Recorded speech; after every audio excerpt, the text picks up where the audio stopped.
Eu vou mostrar agora toda a verdade que está por trás da decisão do Alexandre de Moraes contra os agentes da Receita Federal que descobriram o contrato de 129 milhões da sua esposa. PF faz buscas para apurar vazamento de dados da Receita de ministros do STF e parentes. Tá todo mundo achando que o Alexandre de Moraes se vingou dos agentes da Receita que descobriram esse contratinho de 129 milhões com um banco fraudulento que deu um golpe de 12 bi no Banco Público BRB. De fato, Alexandre de Moraes está sim se vingando desses agentes, mas não só isso. STF divulga nomes de servidores suspeitos de vazamentos. Nomes dos alvos da operação da Polícia Federal por vazamento de dados foram vazados. Foram tornados públicos pelo STF. O próprio STF divulgou o nome de 4 agentes da Receita Federal no próprio site do STF. Se isso não for vingança contra esses agentes, não sei qual o nome dar. Mas não se trata só de vingança. E aqui está a verdade por trás dessa decisão que agora eu quero mostrar para vocês. O Código de Processo Penal diz no seu artigo 157 que são inadmissíveis provas ilícitas. Prestem bem atenção nisso. São inadmissíveis, devendo ser tiradas do processo as provas ilícitas. Aí o parágrafo 1º vem e diz: são também inadmissíveis, ou seja, não são válidas, não podem ser utilizadas, as provas derivadas das ilícitas. Sacou onde está a sacanagem aqui? Alexandre de Moraes criou a blindagem para sua esposa. Moraes fala em acesso ilícito a dados para produzir suspeitas artificiais. Alexandre de Moraes disse: acessaram ilicitamente os dados do contrato de 129 milhões da minha esposa, e inclusive por finalidade ilícita.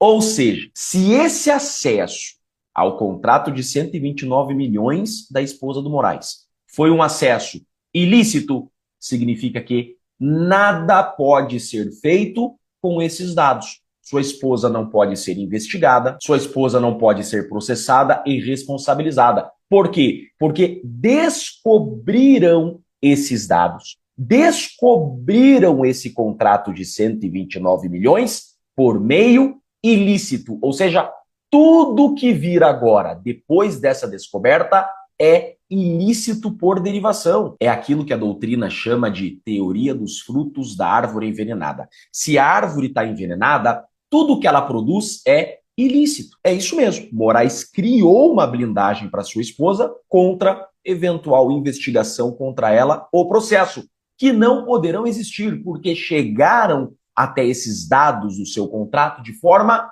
ilícita.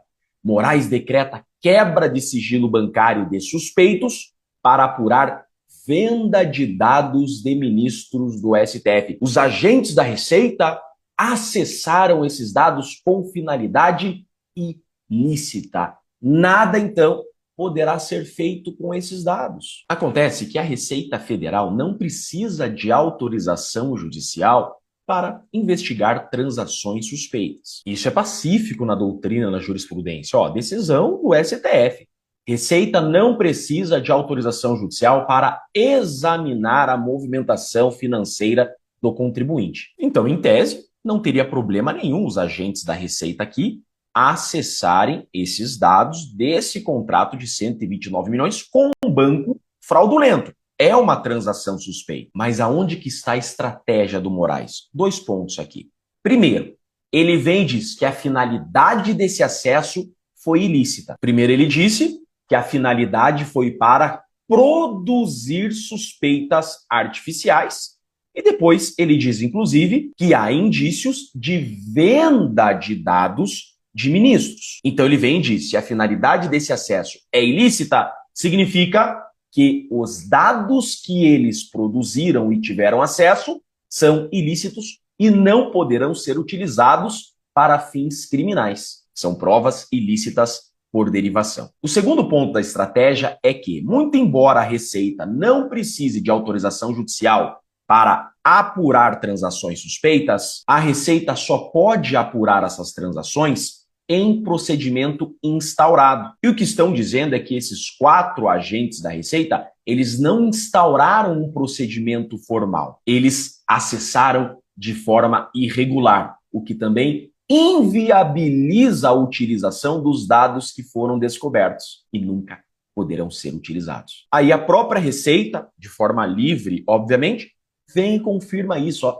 Receita admite vazamentos de dados de ministros do STF e parentes. A Receita detectou quebra de sigilo fiscal da esposa de Moraes e de filhos de ministro do STF. A própria Receita vem e diz, ó, além da finalidade ilícita, houve a quebra de sigilo sem procedimento formal oficial instaurado, o que é irregular. Ou seja, gente, Alexandre de Moraes criou uma blindagem para sua esposa e seus filhos no contrato de 129 milhões. E por que ele precisou fazer isso de forma tão rápida?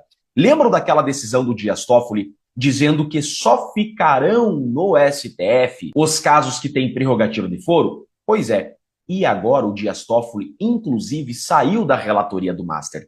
Quem é relator do caso Master? Alexandre de Moraes precisou, então, criar uma blindagem para sua esposa e seus filhos, porque agora não é mais o Dias Toffoli à frente, agora é André Mendonça e sua esposa e seus filhos não têm prerrogativa de foro. Para evitar, então, que um delegado ou um juiz de primeiro grau façam algo contra sua esposa e seus filhos, ele já criou essa blindagem. Ó, esses dados que encontraram contra a minha família são ilícitos, então nunca poderão ser utilizados contra a minha esposa e meus filhos. Está aqui o verdadeiro motivo dessa operação contra esses agentes da Receita Federal. Blindar sua esposa e seus filhos contra qualquer ação do primeiro grau que esteja longe do seu alcance. Se um delegado honesto, por exemplo, quiser investigar esse contrato, basta a defesa fazer um HC, esse HC chega no STF, o STF dá uma canetada e fala,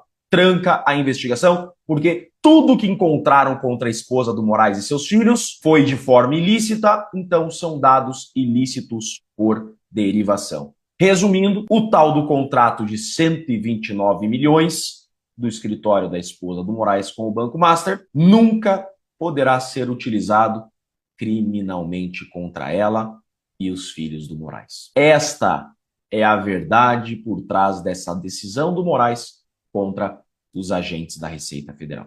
Eu sou Jeffrey Chicchini, sou advogado, professor de processo penal e deixo aqui um grande e forte abraço a todos.